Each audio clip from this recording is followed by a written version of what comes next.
Ayan mga auntie, dahil tumatanda na tayo, kailangan na natin ng mga ganitong matag nito, pangpahid-pahid kumbaga. Oh.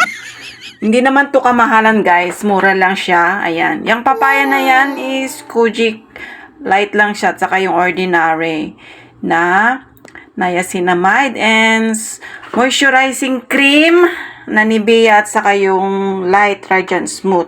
Ayan. Tapos pinakalas yung Belo guys, Belo sunscreen. Pero alternate yung ginagamit ko. Meron pa akong ginagamit na yung ano tawag nito. Nakalimutan ko ng pangalan.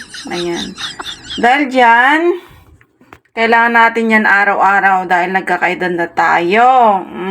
Won, ante, kailangan na natin yan para hindi tayo magkulubot at protekta na rin sa mainit na panahon dito sa Hong Kong. Ayan, mura lang naman yan guys. So, 'di ba? Hindi naman lagi-lagi tayong bumibili.